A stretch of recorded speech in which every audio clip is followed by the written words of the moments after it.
Hey Rock on Beer viewers, happy Homebrew Wednesday. Check out the new digs. I may or may not have already put out a video from here, but if not, this is the new bar area. You're sitting on top of the bar top. So this will be the first Homebrew Wednesday I've recorded from here. I'm kind of recording this one in the past. It probably won't go out for a few weeks, but I'm still on, I'm on vacation still this week, so I'm trying to bank a few episodes in case I get busy when I get back to work, which is a real possibility, judging by some of the group work chats that I'm in on that are kind of blowing up on my phone, which I'm not supposed to be checking. Don't tell my wife that I check on work stuff while I'm on vacation. Anyway, that is not what this is all about. This is about homebrewing.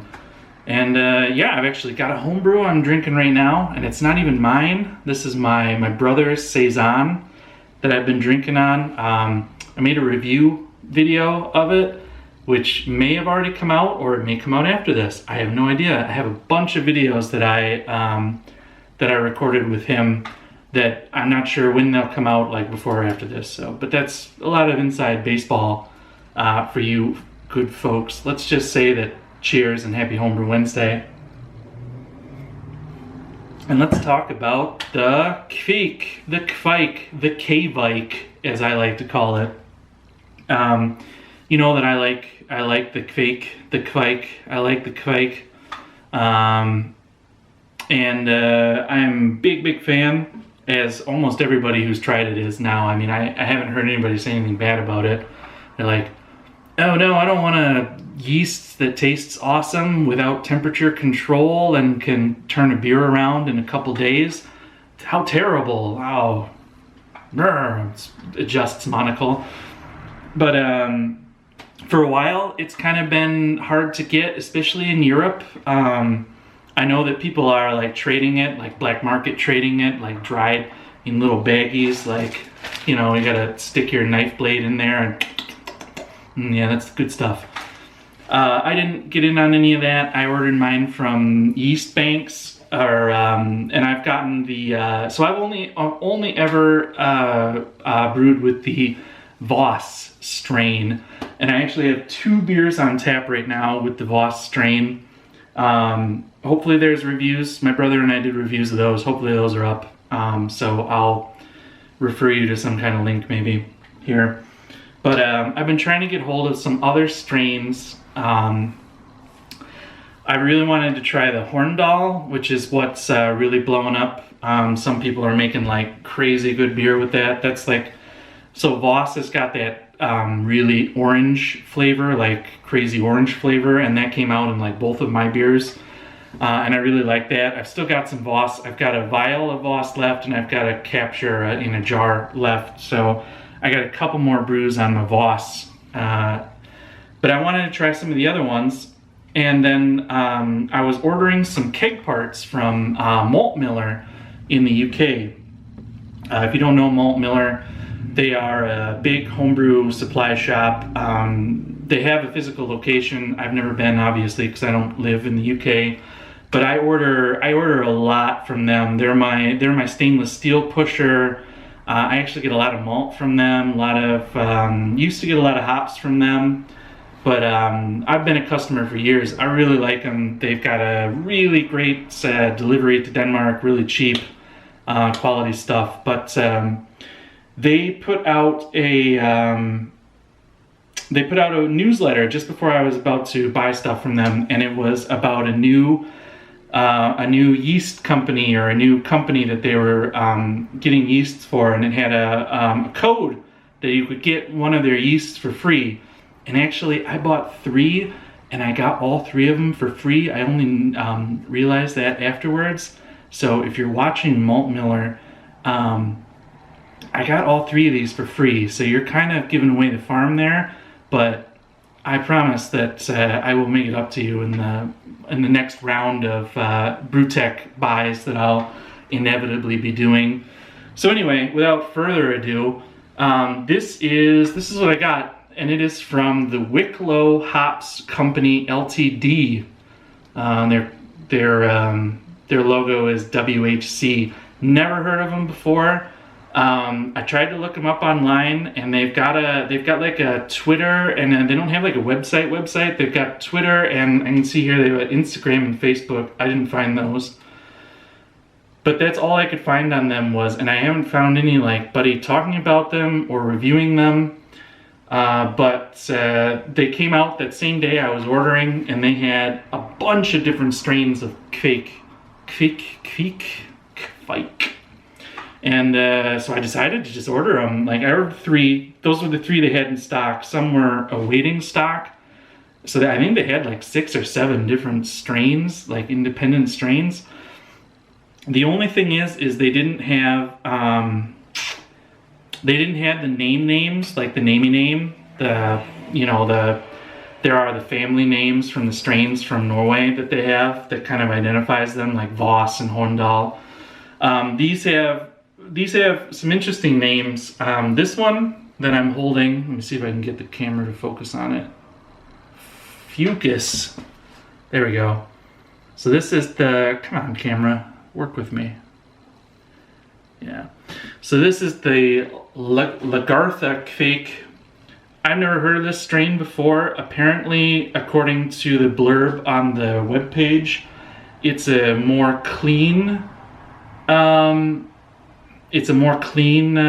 strain of more lager-like of Kveik, with still some like nice fruity esters and stuff that comes off it. So I was interested in that. I got the Odin, and this one doesn't have a nice little drawing on it. This one has like a curvy Valkyrie on it. And I got the Odin, which through some research, this is the only one I could find a strain name for online. And this is the Horndal strain. So this is the one that I'm most interested in. And then I got this one, which is the Bjorn Kveik, and it's got like Crazy Viking Man on it. There he is.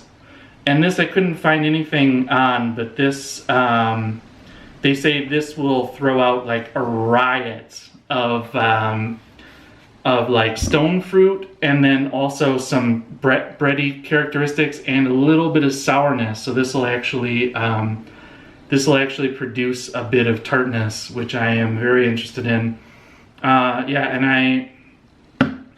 So I bought these. Does anybody have any experience with them? I've never heard of this company. They came in these little bottles. I mean, hand markered on, expiration dates. Recommended usage, it says temperature 30 to 35 C, flocculation high, attenuation 70 to 82%. Recommended for higher gravity worts, plus 10 to 60, double your normal yeast nutrient. Under pitch, this vial is enough for 20 liters. Yeah. It says Ballinree Prospect, Upper Newcastle, care of Wicklow is their return address. 15 milliliters of mostly gunk, you can see, and they came with like different levels of starter wort in them. I mean, it looks like something I would do, like running a starter off and then running it into bottles if I was trying to build a yeast bank. It's kind of like, I've never seen packaging like this from but anybody who has any anything to add to this yeast company, let me know. Or if you've done anything with these. I'm super excited to brew, especially with the Horndal. Get a little beer in there, I'm getting parched. I am very excited to do the Horndal, the Odin, and try this Bjorn Kveik. Those two are, and then I got the Lagartha, or the Lagartha, I don't know. Just because I wanted to try another strain. So I've got plans for these babies. These are going to be my next 3 brews, basically. I'm going to do an oat cream IPA. I've got a big bag of oat malt. So I'm going to do a big oat malt IPA, and I think I'm going to do the, I don't know, it's a toss up. I was going to do the I was gonna do this Horndal in it, but this one actually could be cool too. Although I might do this in one with a little less hops in it, so maybe the yeast can shine out a bit more.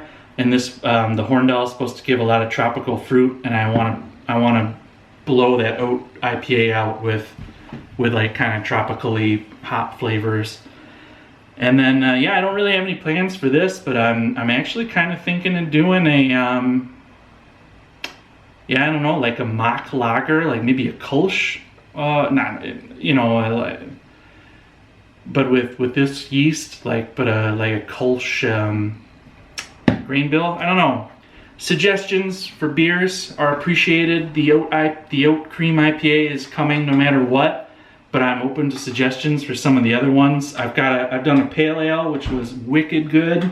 I did a wheat beer, which was also crazy good. That one went off the rails with people. They went crazy on that thing.